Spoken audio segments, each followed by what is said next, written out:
Father Tagura, our Rector and Dean of Studies, Father Crisostomo, our Shrine Rector, fellow SVDs, brothers and fathers, formators from the different congregations and dioceses, especially students, non-teaching personnel, members of the faculty of Christ the King.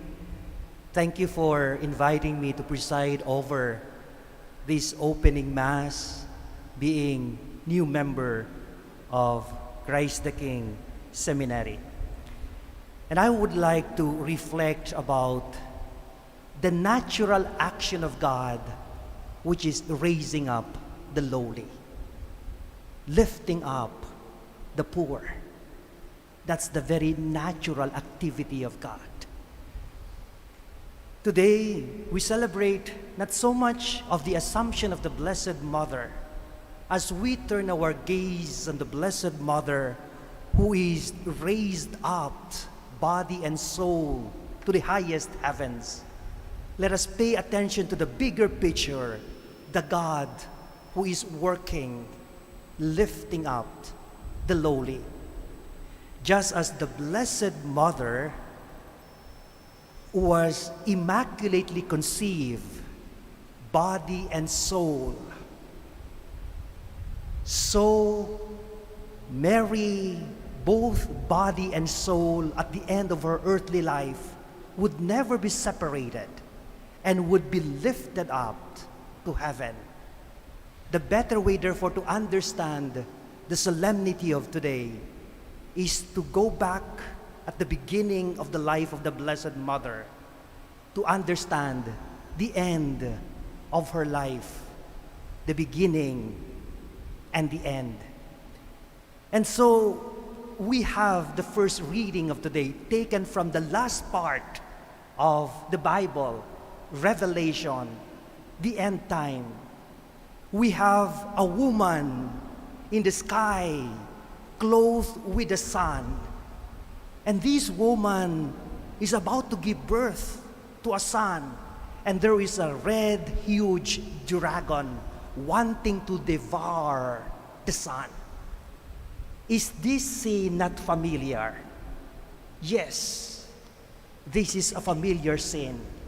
In the end, let us go back to Genesis.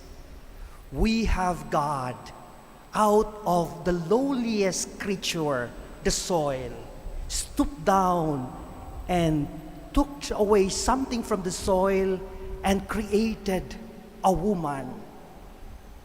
And that woman, God called the mother of all living, and yet still without a child.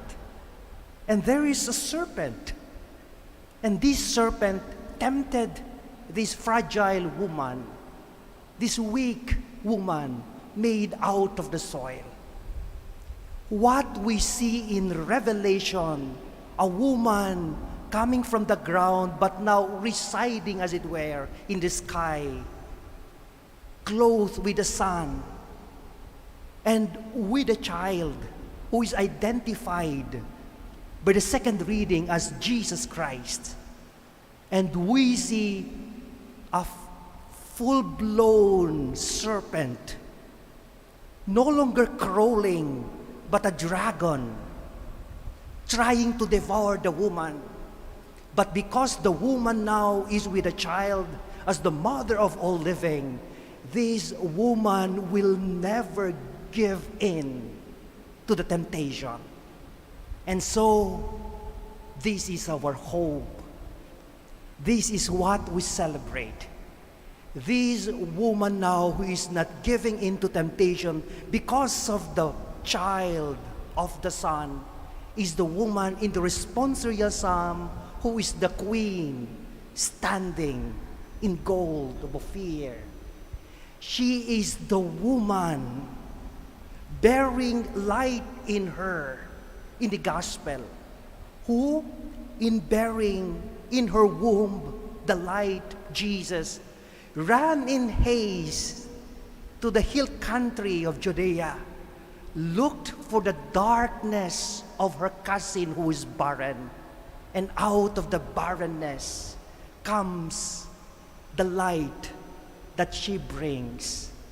And so, as this woman visits Elizabeth, she also visits us bearing light. And in visiting us, bearing her light, who is the Son, that will give us the inspiration not to give in to temptation. Let us, like John in the womb of Elizabeth, raised up, as it were, leaped for joy, for the light has visited us. It is all about God through the Blessed Mother. This is what we celebrate. The celebration of God lifting up the lowly. The celebration of God raising up the poor. The celebration of God feeling the hungry. This is hopefully our desire for this school year. As we start this academic year, let us open up the darkness of our ignorance and welcome the light that comes from Jesus through Mary. So as we welcome this Jesus through Mary, we may be lifted up to the highest heavens, even momentarily in our classrooms. No wonder a theologian said, Mary is God's sweet kiss to us as we see her being assumed into heaven. And as we hear her song of the Magnificat in the gospel of today, may we respond like the song of the West Side Story, saying, Mary, Maria, Miriam, say it loud and there's music playing. Say it soft and it's almost like praying. Mary, Maria, Miriam, say it loud and there's music playing. Say it soft and it's almost like praying. I remember as we start this academic year, I remember my mom. Yung nanay ko po every June ang opening noon.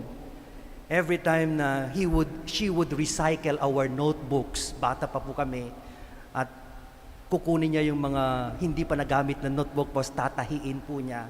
Habang tinatahi po niya, lagi niyang sinasabi sa akin, nagpaparinig, June na naman, sana sa March, makakaakyat na ako ng stage. At pagkatapos po, tinatahi niya yung mga, there was a time na 3 kaming magkakapatid sa loob ng seminaryo at ako yung bunso kasi may kambal ako, ay may kapatid akong kambal who are ahead of me. So yung mga black and white na uniform nila, kung ano yung nalakihan na nila, so sa akin lahat, so ang nanay ko mga notebook at mga black and white, talagang tinatahi para may magamit ako. Habang nagsasabi ang nanay ko na sana makakaakyat ako sa stage pagdating ng March, iniisip-isip ko, siguro makakaakyat ka ng stage pag bibilhan mo ako ng bagong notebook at bagong uniform. Pero hindi nakaakyat ang nanay ko sa stage when I was elementary because of some also politics and controversies. Pagdating ng high school, hindi na naman nakaakyat. Pero every June, laging nagpaparinig niyan, sana pagdating ng March, makakaakyat na ako ng stage. Nung graduate po ako ng Christ the King, 1999, bagong doktor si Father Pabs, he was my advisor. Pagkatapos po, nakaakyat po ako ng stage, hindi lamang ng stage, pero sanctuary, right here, in the sanctuary. And I knew my mom was so happy. Pagdating namin sa stage, akala ko ang nanay ko sisigaw at sasabihin niyang success. Pero hindi siya sumigaw. Pero bumulong sa akin. Sabi niya, something like this, Aris, it is God who lifted you up. And she taught me, like the Blessed Mother, to always recognize Jesus in our success. 2 weeks before my defense dissertation proposal ko sa Berkeley, namatay ang nanay. Hindi niya nakita yung aking little achievement. Pagkatapos po, after my defense proposal pa lamang yun, ang sabi ng advisor ko, on a very personal note, after the many questions asked by my readers, sabi niya, your mom must be very proud of you. But I thought of my mom whispering to me in this sanctuary, it is God who lifts you up. Just do your best. Dear students, I think this is the message for today. In whatever little opportunity we can do, reading, writing, recitation, study period, let's not waste opportunities as moments to shine. And if we shine, God will lift us out. Amen.